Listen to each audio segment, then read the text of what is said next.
Being a marketer's no sweat. You just have to manage dozens of channels, launch hundreds of campaigns, score thousands of leads, and okay, fine, it's a lot of sweat. Unless you have HubSpot's AI-powered marketing tools to help you do all that and more. Get started at HubSpot.com/marketers. Great days start with great underwear. So if you're looking for something special, give Tommy John and gift a better day. Everything we make is meticulously crafted from breathable stretch fabric for the perfect fit, including our sleepwear for him and her. It feels good to give, but it feels great to give Tommy John. Find something for everyone and pick up something for yourself, because at Tommy John, greatness is in our very fabric. Shop TommyJohn.com/Spotify right now and save 30% site-wide. TommyJohn.com/Spotify. See site for details. This episode is brought to you by Shopify. Forget the frustration of picking commerce platforms when you switch your business to Shopify, the global commerce platform that supercharges your selling wherever you sell. With Shopify, you'll harness the same intuitive features, trusted apps, and powerful analytics used by the world's leading brands. Sign up today for your $1 per month trial period at shopify.com/tech, all lowercase. That's shopify.com/tech.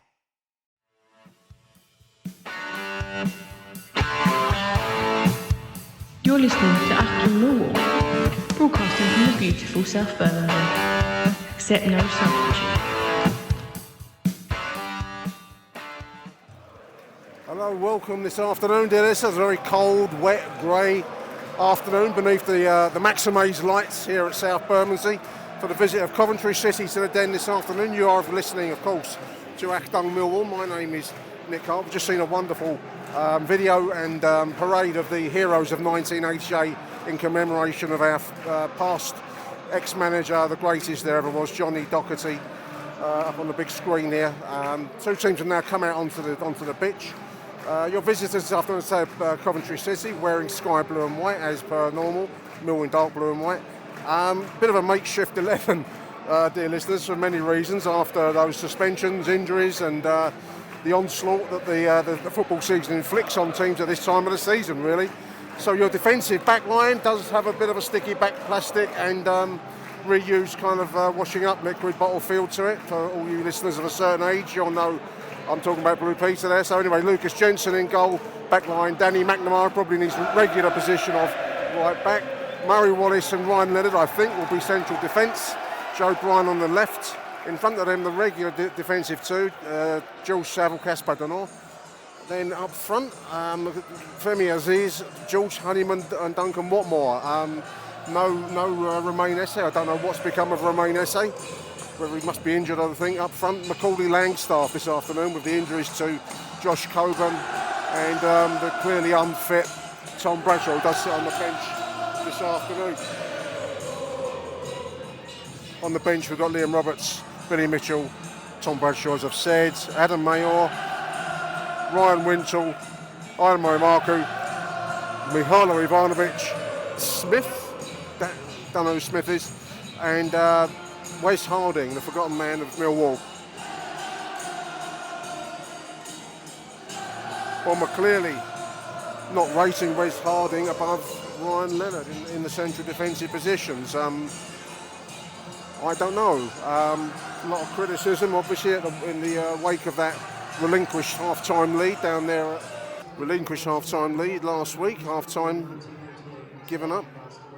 I'm just going to pause for the minutes applause here, listeners. Excuse me whilst I join in for this.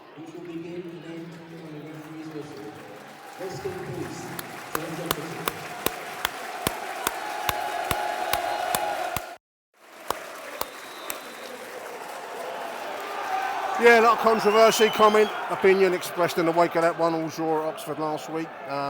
Mill leading half-time. Bradshaw came on for the second half. And an exchange of views at the end with Neil Harris. So anyway, the squad is starting to show its wear. Suspensions are taking its toll, injuries are taking its toll. Well, let's see what we get this afternoon. As I've said, it's a cold, wet, grey afternoon. All you listeners around the world in the far-flung points of the Commonwealth and former colonies across North America and Australasia, Oceania, in the heat. It's a cold, windy, wind whipping round the streets of South Bermondsey kind of day. So who's going to fancy it the most out of Coventry and Millwall? We'll find out. Coventry brought a fair few away travel this afternoon, dear listeners. 3,000, I read. There are plenty of coaches lining up outside as I walk past. It's going to be Mill to kick us off, attacking the away end as per the dictums and teachings of the Venerable Bedes. All those years ago in Anglo-Saxon England, he wrote, "Mill shall attack if ye first the away end in ye first half." Off we go. Coventry, of course, under the management now of Frank Lampard, having sacked Mark Robbins after a run of poor results, a man who's achieved near miracles with them through some real low points in that club's history. But football is the kind of business where, you know, history is 3 or 4 games ago, and he got this intact, and now they brought in Frank Lampard, a man who never ceases to amaze me for getting high-profile jobs, if Coventry can be called high-profile. Assisted, of course, this afternoon by the former Millwall manager, don't laugh at the back, Joe Edwards. Haven't seen sign of Joe Edwards. He'll probably hide out in the dugout down there, Holloway style. Ball through from Watmore, trying to find Langstaff inside the box. He's been pulled off by the 22 there, and the referee's let that go. Given the conditions, a decent looking crowd in here this afternoon. There's plenty of empty seats knocking around the den, but it's not empty by any stretch of the imagination. That's quite a tribute to the supporters of both sides turning out. It's a pretty wild day in London. Storm Darragh has taken its toll of the football fixture list this afternoon. Postponements across the nether reaches of the country, but we're on this afternoon. Despite the best efforts of Mayor Sadiq Khan to make the journey over a nightmare, I've managed to get over it by public transport, listeners. Coventry doing the Joe Edwards playing it out from the back style. Do you remember that, listeners? I remember it all too clearly. I was trying to describe to my son-in-law Joe Edwards' tenure as Millwall manager, because he said, didn't he play some good football? And I said, well, he did, in progressively reducing 10-minute slices. I remember a game, I think it was Middlesbrough, where for about half an hour when Joe Edwards first arrived, and he had a good start, didn't he, that win at Sheffield Wednesday, but for a period at home against Middlesbrough, I'm sure it was Middlesbrough, we were playing football like I haven't seen since the early 70s Ajax team, with Zian Fleming as a kind of like a latter-day Johan Cruyff, and we were zipping the ball around and the backheel passes, and it was a wonderful feast for the eyes, and I thought, this man's really got it. And then it all went wrong after half an hour, and I think we ended up losing the game. I think it was 3-1 the loss, correct me if I'm wrong. And then the same again in the next home game. I can't remember what that was, but that was only reduced down to 20 minutes worth of brilliant football, up until the first goal generally. And then it decreased down to 10 minutes, I remember, until it became none at all. And we were headed for League One until the arrival of the much discussed and criticised, and unfairly, I think, Neil Harris. I think he would probably say in his private moments, we will never have these private moments as fans with Neil Harris, will we? That he made an error bringing in Tom Bradshaw last week at Oxford. I kind of get where he was trying to go with that, to defend a 1-0 lead at a difficult place, in my opinion. I still say that going to Oxford is not a done deal. This is a free kick from the halfway line, by the way, from Joe Bryan. Ball forwards, that's going to be heady clear. So I kind of get what he was trying to do, but it just took all sting out of our game, and we looked appalling in the second half. All is a free kick from Millwall, surely. No referees let the play flow. This is Saville now, ball into the box. Trying to find Langstaff, but the goalkeeper collects it.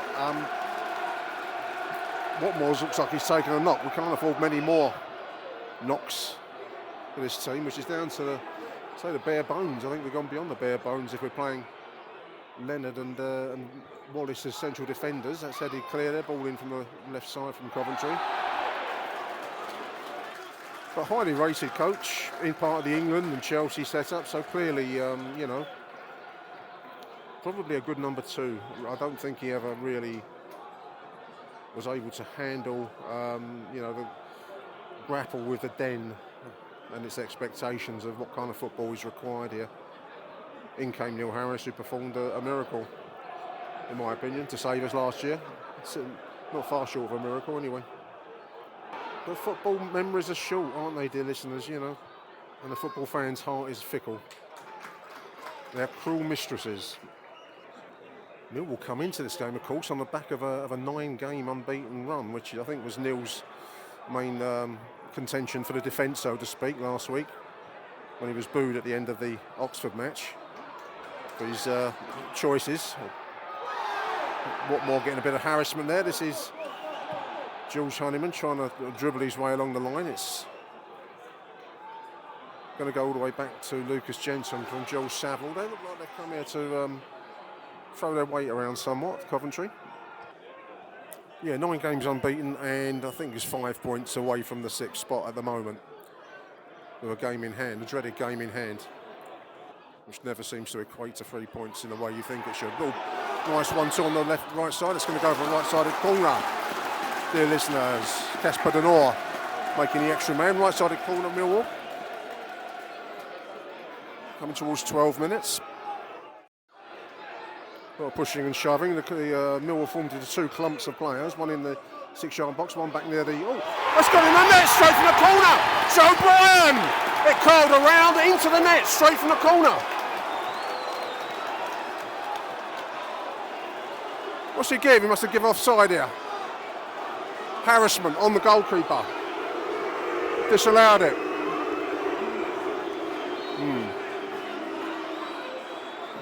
I've got to say, I was astounded. It went straight in. The goalkeeper ran into a bit of traffic, and the goal linesman and referee have agreed that was untoward.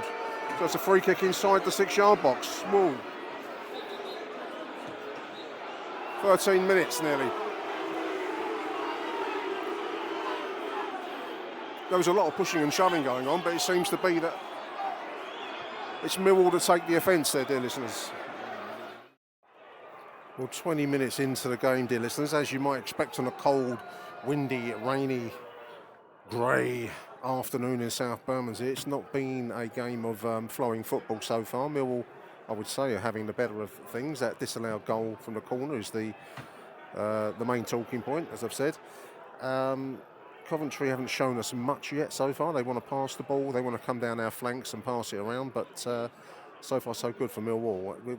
For a makeshift 11, we're doing okay for me at the moment.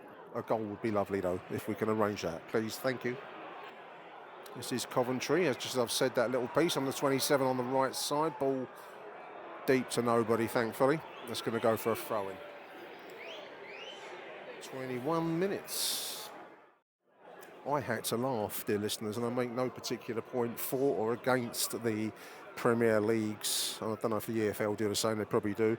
They follow suit. The controversy with Mark Graham, the Crystal Palace defender, who I have no brief for one way or the other, or Crystal Palace for that matter. But anyway, he's written on the rainbow armband that he loves Jesus on there, which is as valid a statement, I think, as any semi kind of corporate political statement that is being made by your football league. So he's gone out with an armband symbolising solidarity with the LGBTQ communities, and he's written "I love Jesus," which I actually think is not that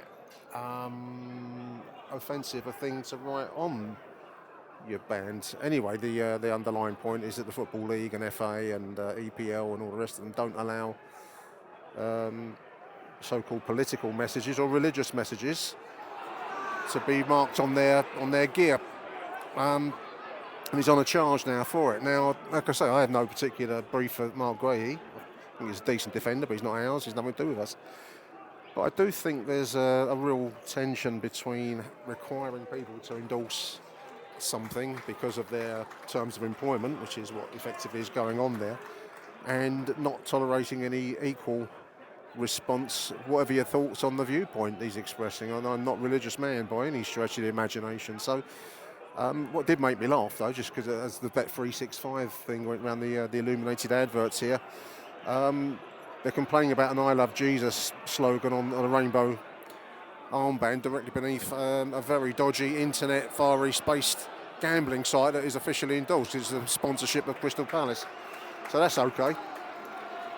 But not his version of an expression of love and solidarity, as he would see it. So anyway, I really make the point it made me laugh. Like a lot of things make me laugh indeed these days, listeners. I did see there's a Brighton player, Sam Morsey, on the same point.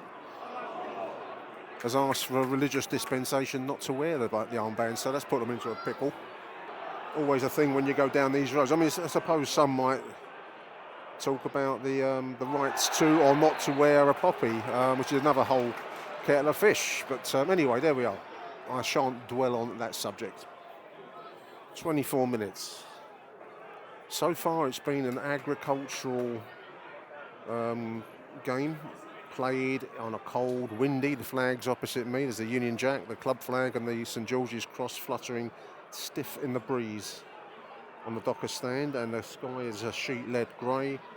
Floodlights illuminating the emerald pitch. All around the world, wherever you are, in whatever heat situation, whatever place, you can picture that. If you're an expat, you know exactly where I'm at right now. South Bermondsey in the cold and wet. But the game has reflected that so far. Nice little break there. It's hacked away from Duncan Watmore at the last. Nice passing football, Millwall on the right side. This is Jules Honeyman breaking into the middle now. Joe Saville finds Macaulay Langstaff just on the edge of the penalty area. Ball in from Saville. That's going to bounce around for a throw-in. Throw-in cleared at last by the 7. Incidentally, big shout out to the Millwall Supporters Club jersey, the Jersey boys, who have put a sticker on my seat at Birdshit Corner. Nice sticker.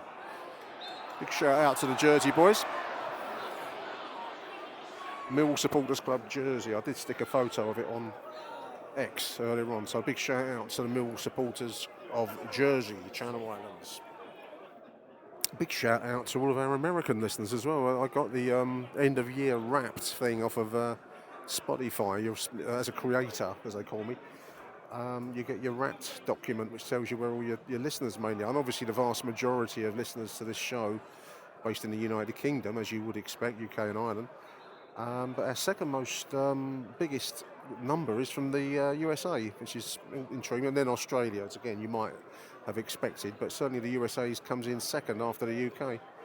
So big shout out to our American listeners. Loose ball, edge of the penalty area. Coventry 7 now on the D.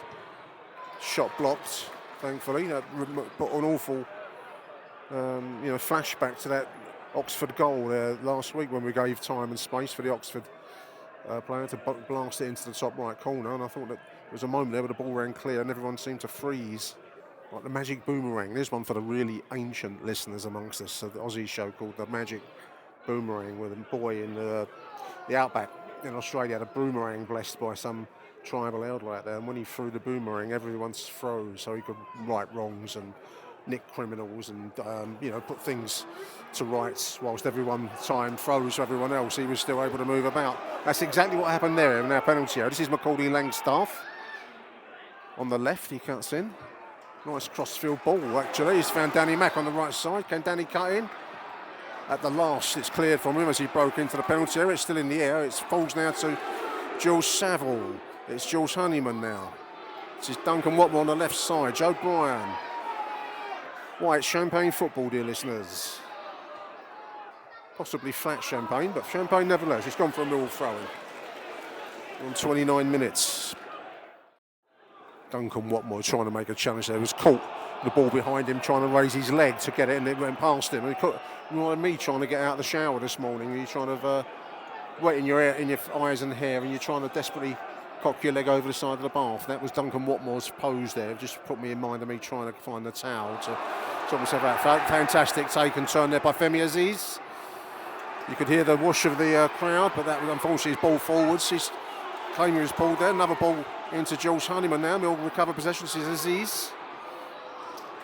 Runs through to the goalkeeper. Nice little moment there, Femi. 30 minutes, dear listeners. Ball forwards to nobody, unfortunately. Obviously no Romain essay for whatever reason. Rumours abound online that the January transfer window may smile upon him.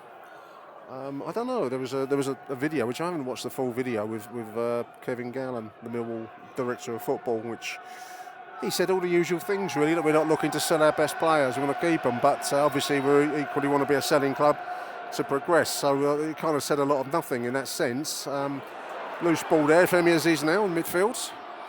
takes his man on. Got no support there. He does a little back heel to George Saville. Ball ran through to the goalkeeper in the end after a little moment of artistry from Femi Aziz.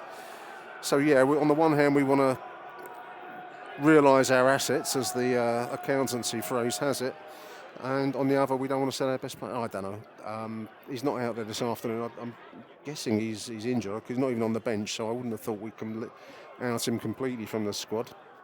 And it's some way short yet of January, unless we're trying to put him into preservation, a bit like the the great works of art during World War II were put underground somewhere, weren't they? We might be doing that with him, I don't know. So no SA, Aziz is trying to supply the creativity. Not much else knocking around this side. A lot of workhorses, not much in the way of creatives, apart from Femi Aziz, I would say.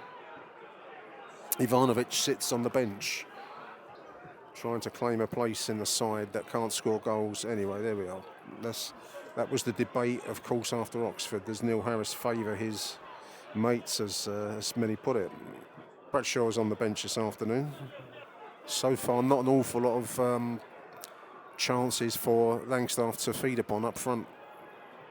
But then there will never be for him whilst he's the one-man attack. Until we can get to a point where we can play a two-man attack, which resources are really not probably allowing at the moment. We might be able to start it with Ivanovic, but anyway, it's not happening at the moment. He's not going to get that many chances to score goals, which was his main, unique selling point when we signed him, was his goal-scoring track record for Notts County, wasn't it? Nice ball into the path of Aziz. That's going to be offside, isn't it? No, it's Langstaff. 1-2, he gets clattered for his troubles. He's Aziz, he finds Langstaff. What can he do? He blasts it over from a tight angle. Nice little move, Millwall.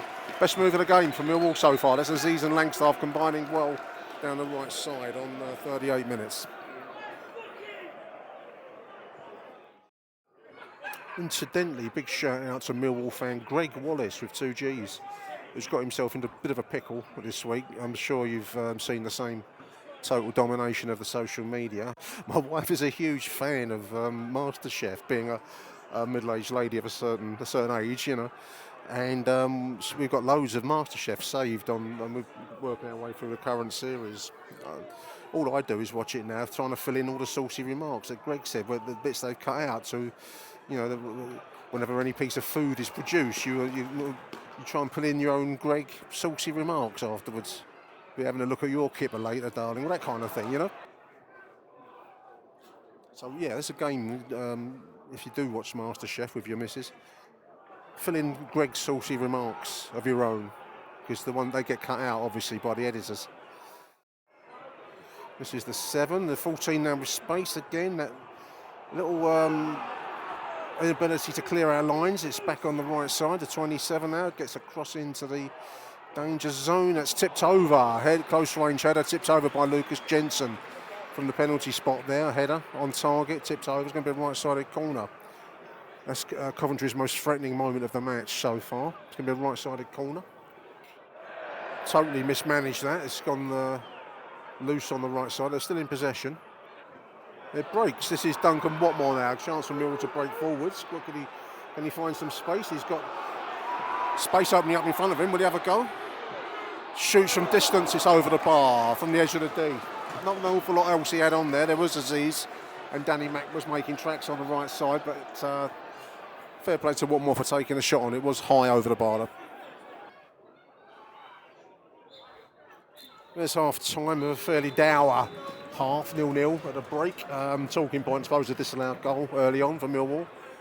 Couple of chances at each end late in the half there. One for Coventry, tipped over by Lucas Jensen, and an opportunity that springs to mind for Macaulay Langstaff for a shot, and also that one for Duncan Watmore late. There is not an awful lot to report at the break. Millwall 0, Coventry 0. Great days start with great underwear.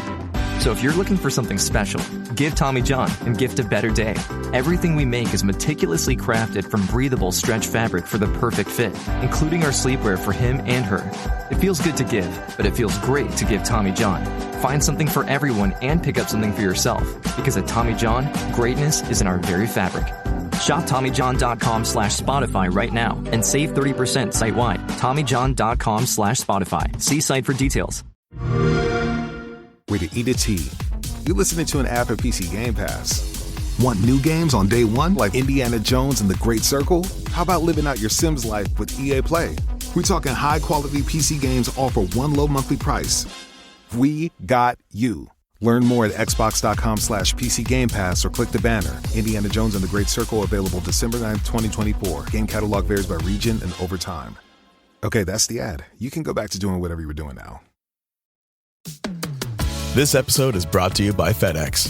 FedEx knows running a small business is hard enough without the hassle of shipping. That's why there's FedEx One Rate.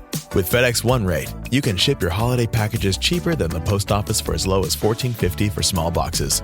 Visit FedEx.com/OneRate for details. Exclusions apply. Valid through January 19, 2025. FedEx One Rate. 2-day retail shipping, one flat rate. Achtung, Millwall. Well, welcome back to the second half, dear listeners. Teams are just lined up. Coventry will be attacking the away end in the second half. Millwall will, of course, be attacking the cold blow. A very drab first half. I don't know what there is to really come back to you. A couple of moments, but very little to report. I think we've looked very ordinary. They've looked pretty ordinary themselves. So let's hope for some better in the second half. No substitutions that I can see. And off we go. Indication the quality of the game so far. The 22 just got the ball on the halfway line, passed it to his man straight into touch. So that's the level we're playing at here, dear listeners. Ball breaks. Femi Aziz on the right side. Now ball into the box. That's into the heels of a defender, unfortunately, from the right side there. Into a sky blue shirt. Murray Wallace now from the halfway line. He finds Joe Bryan, who turns his man brilliantly. He puts the ball inside. It's Macaulay Langstaff. Penalty. No, goal kick. It looked like he was challenged there as he was trying to bring the ball under control from Joe Bryan's cross there. I thought for a moment he'd pointed at the spot there. I'll raise your spirits there, didn't I, listeners? Raise my sad little cold spirits here too as well.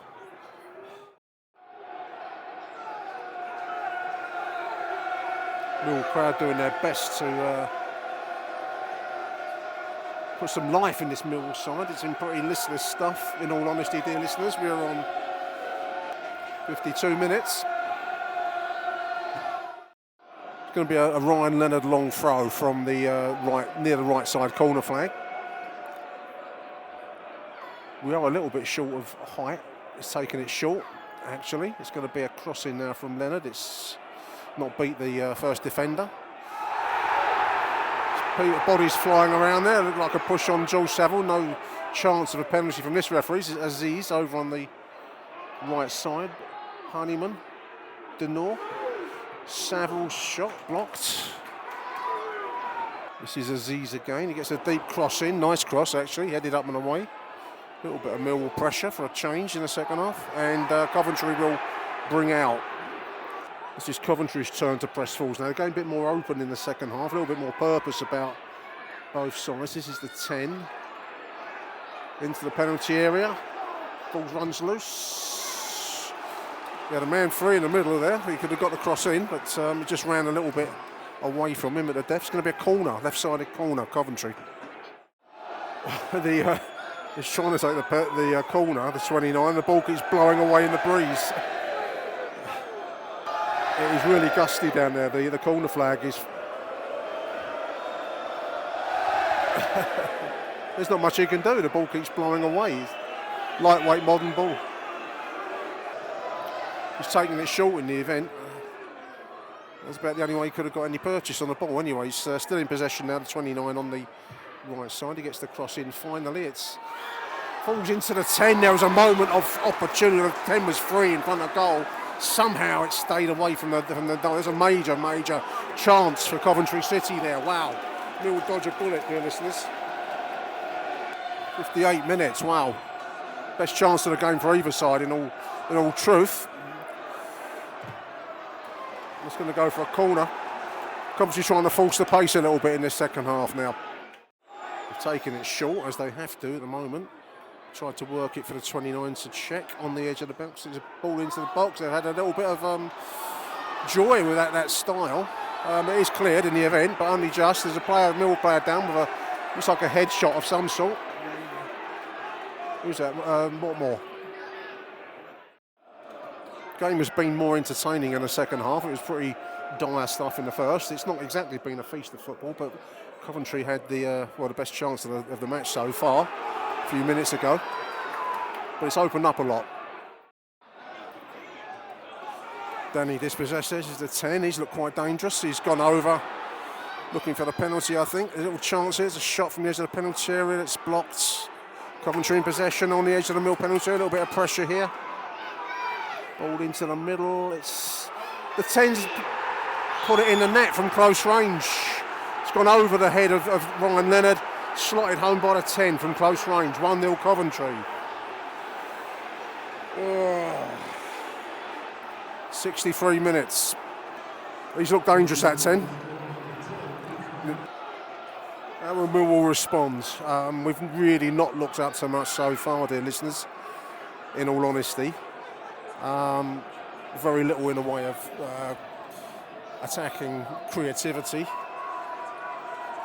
What more coming out as I'm speaking? Looks like it's going to be Ivanovic coming in. It is Ivanovic and Imarku.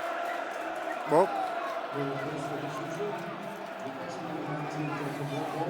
Honeyman coming out. What more? Honeyman come out. Ivanovic and Imarku come in. Coventry breaking forwards from midfield. Not an awful lot of presence in midfield for Millwall at the moment, it strikes me. But Ryan Leonard on the break now. Surging from defence, Casper Denor. He finds Macaulay Langstaff on the right side. What can he do? Into the box. He's looking for a man to come in. It's broken into the middle. Ball fronts almost ran loose for a moment there to Ivanovic. Danny dispossessed. Some great tackling there by McNamara to recover that situation though. 69 minutes, listeners, just over halfway through the second half. We're a goal behind now. It's been a pretty disjointed show, as you might have expected from this makeshift looking 11. We've certainly got some more attacking minded players out on the pitch now, and just 21 minutes of regular time in which to try and put straight a game that has just been a really, really grim, cold show so far. Ooh, Jensen almost caught out there, listeners. Challenge from behind by the 37. Taking way too long on the ball is Murray Wallace farting around with it on the right side there. Almost dispossessed. We're all looking rattled. I'm sorry to report so far, we've looked poor and rattled. Coventry breaking forwards. This is the 10. He's found the 5 on a run through. He's checked, will he turn? Ooh, shot blocked to the last there. I think that was a moment where he might have got a better opportunity there, but as it is, this is Imarku on the break now on the left side. 27's in front of him. He's run out of steam slightly. He's got a man overlapping him. This is Joe Bryan. He finds Macaulay Langstaff. What can he do? Shot over the bar. Edge of the penalty area. 74 minutes. Loose ball there, Denor. Finds Imarku. Chance for Imarku to have a run at their defence now. What can he do? Surging run into the box. Just dispossessed by the 37 at the last there. Long ball forwards. Finds a 23 in space. Wow. Beating everybody. Defensively, we've looked a little bit ragged in the second half, listeners. With 23 collected to the pump forwards with no challenge. And at the last, Ryan Leonard was there to put it behind for a right-sided corner. 10 minutes to go, 80 minutes. Coventry in no rush at all, of course. Oh, defensive mishap there. Danny Mack allows the 37 chance to put it across the face of the goal. There was a moment there where both defenders got in each other's way. It's been like comedy, Keystone Cop slapstick, Fred Carno's army. It's getting numbing cold now. The game has been poor from a Millwall perspective, and the afternoon is getting progressively colder and colder, dear listeners. People filing for home. I don't blame them. It's bloody freezing here, listeners.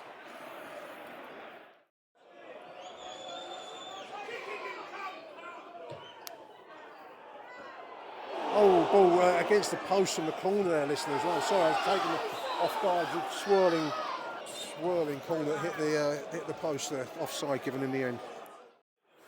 86 minutes. It's been a game that's been a very poor display by the Lions. It's got to be said. I mean, the makeshift nature of the 11 didn't exactly fill me with hope on the train coming over this afternoon. Ball over the top of Murray Wallace. Defensively, we've looked more and more exposed as this game has gone along.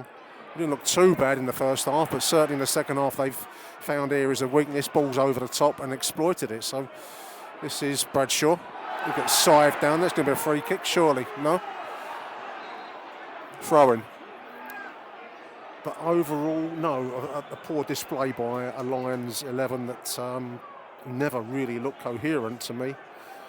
I suppose it illustrates what a huge loss Jaffet Tanganga is in central defence, like we didn't know that already. And Sean Hutchinson equally. I mean, two major names there. As much as Hutchinson might be towards the latter part of his career, he's an experienced defender, and we just looked completely out of sorts in the second half, particularly for me. Ryan Leonard chips it forward, trying to find Imaku over on the left. He takes it nicely. Chance to take his man. He does. Gets the ball into the box. Goes over. Referee's not forgiving anything this afternoon, though, listeners. This must be last gasp stuff now, listeners. Last few moments. A ball over the top, trying to find Femi Aziz on the right side. Ball into the middle, corner. This will be last chance, saloon listeners, surely. I'll make it to 5 minutes and up. Jensen is going forwards. Everyone's going forwards. Murray Wallace has gone forwards. Let's get a decent cross into the middle and see what happens. Jensen's gone in to hassle the goalkeeper. Always a slightly anarchic moment when goalkeepers go forwards for these late chances. I've never seen us score anything from these situations. It'd be wonderful if we can do it now. Anyway, let's see. It's going to be a right-sided corner. Last seconds of this pretty dreary game from a Millwall perspective. It's lobbed deep, over the heads of everybody. That's that, I think. There it is. It finishes Millwall 0, Coventry 1. Poor performance by the Lions, in truth. Not an awful lot to report in terms of Millwall offensive play. We had that disallowed goal in the first half and a couple of shots from Langstaff from tight angles. Apart from that, second half story really is defensive lapses, given the makeshift nature of defence. So that brings to an end the 9-game winning run, and Coventry take the points back up the M1, M6. I'm frozen stiff, listeners. There it is. Thanks for the... From the den, it's Arrivederci Millwall for the moment. This episode is brought to you by Etsy. Oh. Hear that? Okay. Thank you. Etsy knows these aren't the sounds of holiday gifting. Well, not the ones you're hoping for. You want squeals of delight. Happy tears. How did you? And spontaneously written songs of joy. I am so happy. Oh yeah, oh yeah, oh yeah. Okay, the song needs a bit of work, but anyway, to get those reactions, make sure everyone on your list feels heard with handmade, handpicked, and designed gifts from small shops on Etsy. Gifts like personalized jewelry, custom artwork, cozy style items, vintage pieces, and home decor to celebrate all of your favorite people and their specific kind of special. For original gifts that say, I get you, Etsy has it. This episode is brought to you by NFL Sunday Ticket on YouTube TV. There's a lot to be thankful for this season. For one, I'm thankful you can get NFL Sunday Ticket on YouTube TV right now for only $209. It's exactly what you need as we head right into the playoffs. You can invite your friends over. Maybe you have a multi-view. You could have 4 different games, one for you, one each for the 3 other friends you invite. You can change the games around. As soon as a game, the outcome becomes pretty certain, dump that game, but in another one. I've become the multi-view master. The moment the one of the games is losing steam, I'm ready to move right in and move it for another one. Build your own multi-view. One of my favorite words. Thank yourself this holiday season. Get NFL Sunday Ticket for the rest of the NFL regular season for just $209. Sign up now at youtube.com/BS. Terms and embargoes apply. Device and content restrictions apply. No cancellations. Craven, the hunter, who uses all the methods of the animals. This Thursday. Once you're on his list, there's only one way off. Are you like your father? He puts evil into the world. I get rid of people like him. Who's next? Witness the making of a new Marvel villain. You think you're some kind of honor. You're a criminal, just like our father. Aaron Taylor Johnson is Kraven the Hunter. Rated R. Under 17, not admitted without parent. In theaters Thursday.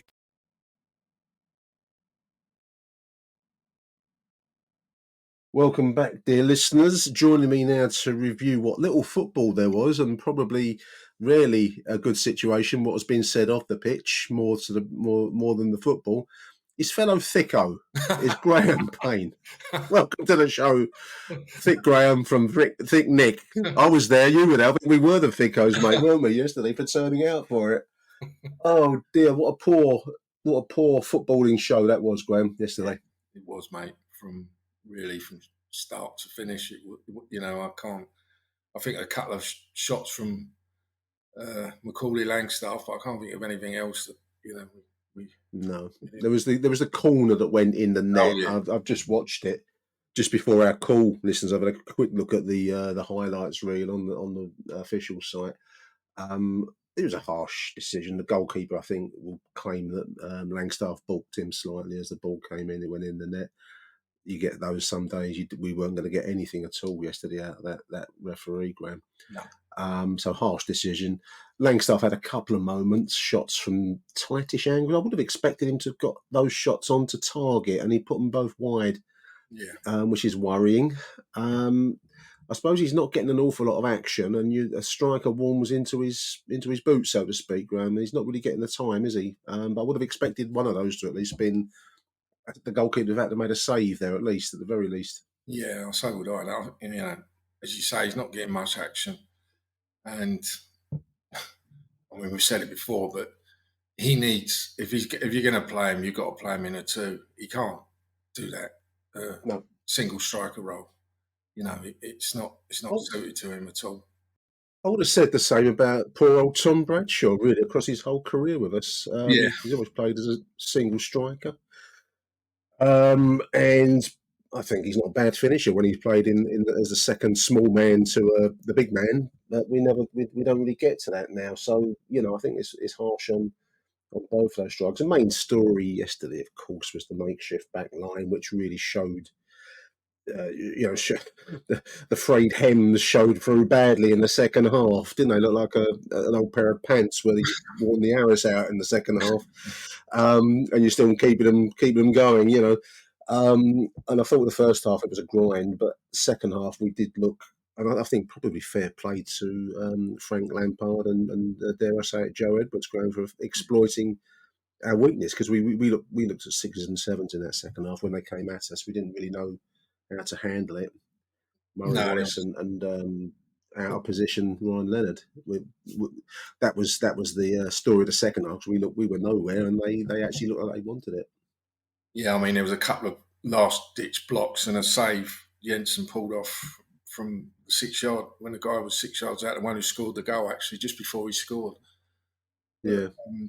I don't know. It makes I don't think. I was a bit concerned with Murray Wallace starting, but I don't think he did that bad, to be honest, really. I can't think of any times he was really caught out. No. I don't think Leonard looked comfortable at centre-half as much, as when he plays at right-back. There were times when he was getting the ball and he was just like sort of playing it forward into no man's land, And then he also picked up a booking, so he's suspended for Wednesday now. He got booked. He did. He's picked up a yellow. Which doesn't help our calls against Sheffield United Wednesday night, but we'll come back to that. I think aerially, Neil Harris. We'll come on to what Harris has said in a moment, actually. But the lead-in point there is that you've lost some fairly substantial figures in the club. Obviously, no Romain Esse yesterday, our creative outlet for whatever reason. No Jaffet Tanganga suspended, no Jake Cooper injured, no Sean Hutchinson even injured.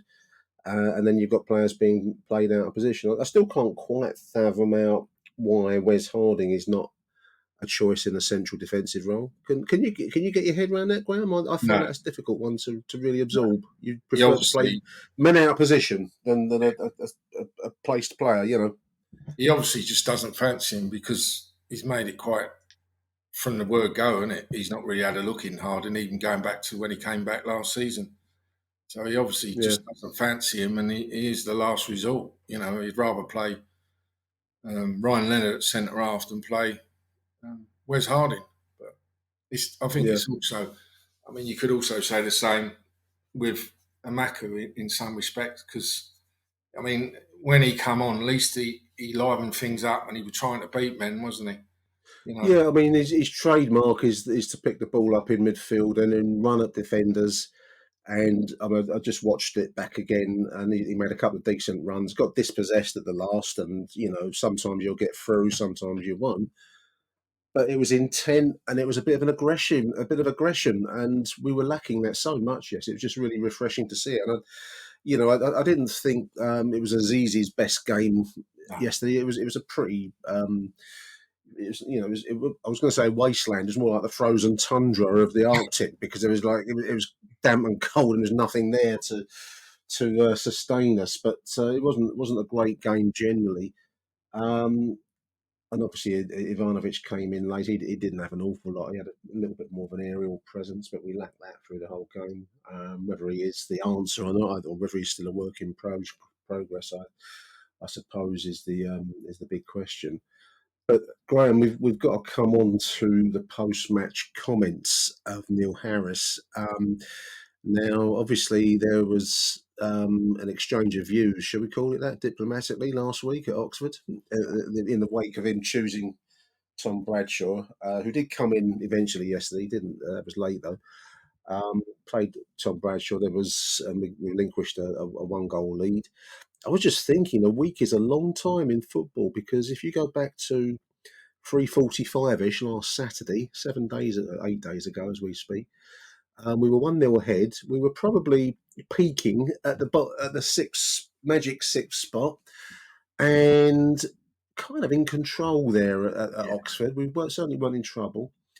And then 7 days later, we've got accusation and toxicity flying backwards and forwards, and a sense of drift at the club. It don't take long to.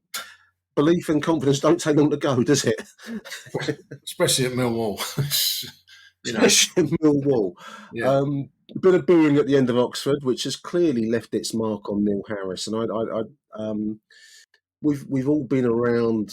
I've never been on the inside of football, but I've been a fan for a long, long time. And I would think, Graham, that you've kind of got to be able to take some things a little bit on the chin, as much as it hurts you to take it. You've got to absorb it sometimes, and Neil doesn't seem to have absorbed that booing last week particularly well. The wisdom of that, I think, is a bit overdone by those fans, but they're entitled to their viewpoint.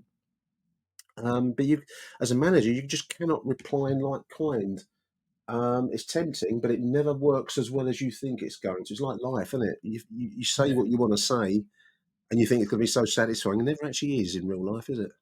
No, and I just think he doesn't take criticism very well, and he's obviously, I think, as you say, the booing was a bit over the top last week. I mean, people were upset we'd lost the game, lost the lead, not lost the game. Well, we drew. We didn't actually lose. We drew. Yeah.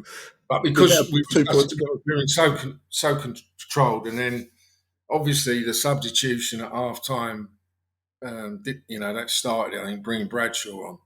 But with his leg all strapped up and all, I mean, that don't look strapped up. Yeah. And then yesterday, he's obviously, I think there's also underlying issues with the Gallen situation. I don't think that's going away. Gallen's already started what we're going to do in January, and none of the senior players are going to be spoken to until we're safe from relegation and, about contracts and all that. And he, I don't think that sits well with Harris. And obviously he's reacted yesterday. But I think this, he's, as you say, you can't really say that. No. Let's read out the quote for the benefit of listeners who may have. I don't know what rock you've been under, Millwall rock you've been under, if you've missed this, but you may have done, I suppose. This is a sequence of Rich Corley tweet of the South London Press post-match interview with Neil Harris. So, quote from Harris: "This is where people have got to get their heads out of the clouds." He's speaking about the injuries and suspensions and the lack of resources in the squad. This is where people have got to get their heads out of the clouds and realise how well we've done to achieve what we have done so far, and how tough it is for a group. So that's one tweet. So far, so good. I'm with you there, Neil. Second one, right at the end, we put the ball into the box, and one of my young centre forwards and one of my young wingers are standing outside of the penalty area. It shows a lot of learning that we've got in front of us. I want to come back to that, if I may, Graham. Yeah. It goes on, you miss Romain, you miss Jaffet, and you miss Jake. That's true. 3 players that probably get into any championship team, I agree. And just a reminder to people, and here it is, the thickos, that when you take the 3 best players out of the team, that this is Millwall Football Club. Apparently SA was carrying a knock, touch and go for yesterday's game. Choice of the word thicko is very, very unfortunate. I do wonder... speaking after a game is not an easy thing. You and me do these little calls sometimes straight after the full time, and I wouldn't compare it with being Neil Harris. But it's quite hard to muster your thoughts and to stay serene, or whatever the word is, stay calm.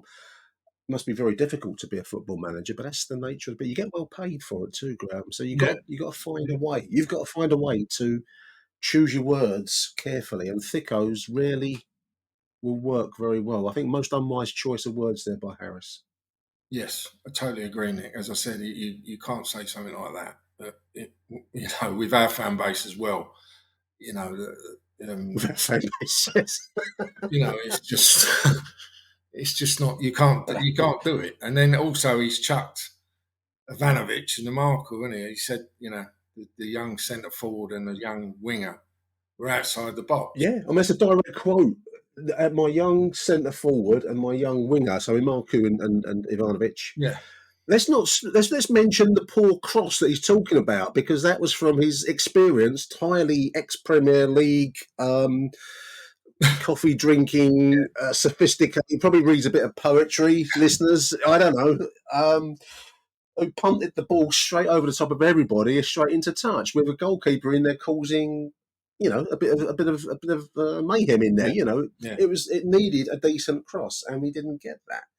No. But that's not mentioned, and I think you almost want to be. Well, I don't know if I want to be Neil Harris's PR. It's more like, it sounds a bit like trying to be Greg Wallace's PR at the moment, doesn't it? a tough gig, listeners. A very tough gig. You want to say that you've got to portion the blame. I mean, even the goal. I was watching the second half goal, which was pretty much chance upon chance for Coventry yesterday. But the goal, when it came in, was a decently flighted cross, but it should have been one that was meat and drink to our regular central defenders, Graham. Yeah. But it's escaped Leonard and Danny Mack, who got in each other's way a few times. Now you can understand. I'll forgive that, because they're both in unfamiliar territory there in a sense. But they're both experienced players, and they've made a hash. And the striker, the 10, who looked dangerous on a couple of occasions, was given a relatively simple chance, and he slotted it away. So, it's not about your youngsters. It's about some of your more experienced players making errors and mistakes, and that, I think, is possibly the point that's been made, however forcefully, by the West Lower to Neil Harris, has provoked that comment. Yeah. But it's never good to react to that stuff. It just don't work. It can't be done. I mean, also, when you go on about the youngsters, I mean, whether he continues to play George Honeyman in this 10 role, and he can't play it. He can't play it. If you're going to play Honeyman, you've got to play him in the centre of midfield. Now, I also thought yesterday Saville and Denor were well off it. They both looked shattered to me. I don't know why it should be. Maybe they need resting. But, I mean, Billy Mitchell came back yesterday, didn't he? And the other Mitchell came in. Yeah. Wintle. Yeah. But you can't continue to play Honeyman in that 10 role. He just can't play it. I think it's unfair to him and all, to be honest, because he cops a load of stick. And he does, and I think he's a very willing player, but he has his limitations. And you're not going to get, he's not Johan Cruyff, is he? He's George Honeyman. He'll run and run, And if whatever job he's given, it's a bit like Ryan Leonard in a sense. Whatever job you give him, and Murray Wallace, they'll go out and do to the best of their ability. But there's a red line where they're just not. They're not that player, and I do agree. I mean, conditions were tough. Yes, it was tough for the likes of us, sat in the thickos, sitting in the crowd, freezing. My fingers were numb. I felt like Captain Oates before he went out into the Antarctic wastelands yesterday, going home. I was due to meet Harry for a beer afterwards. I texted Harry, so I'm just frozen. I've got to go home. I'm going to have my dinner. I just want to go home, get out of this, So, it was tough conditions, windy.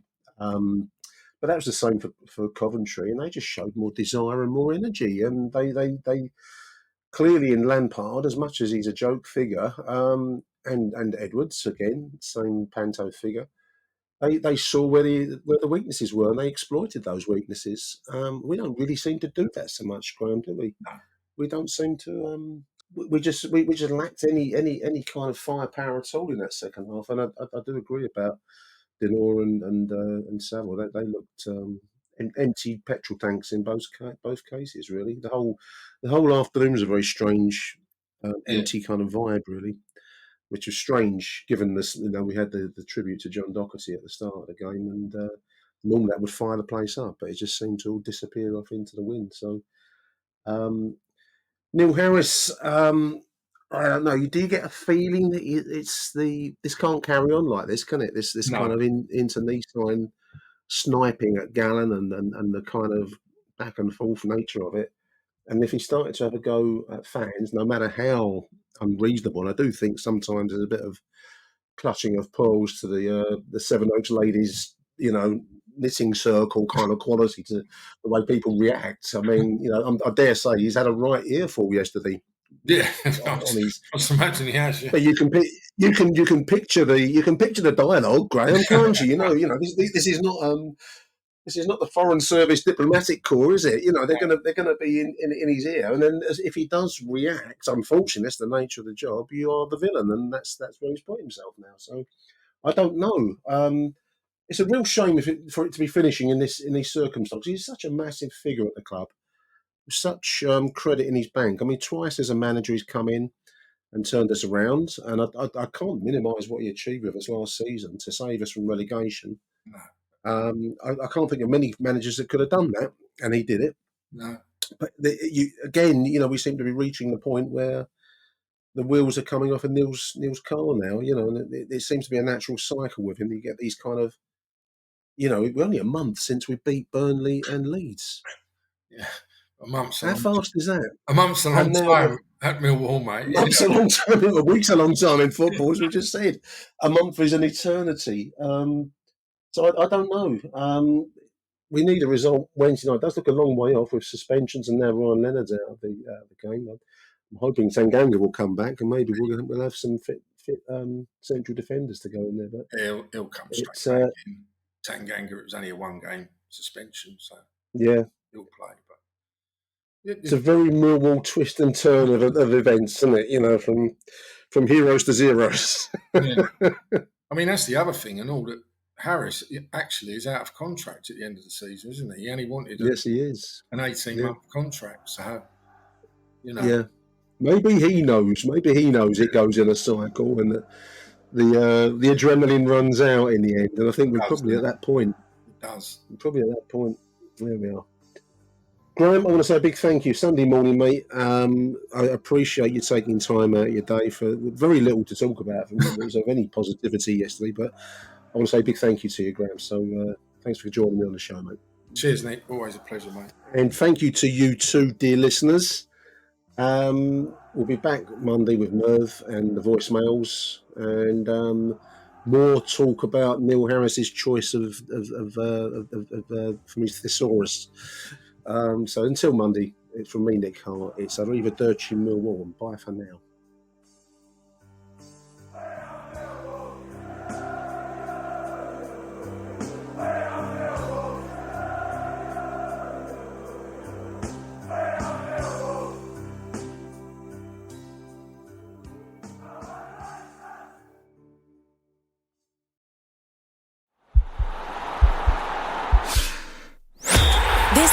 podcast is part of the Sports Social Podcast Network.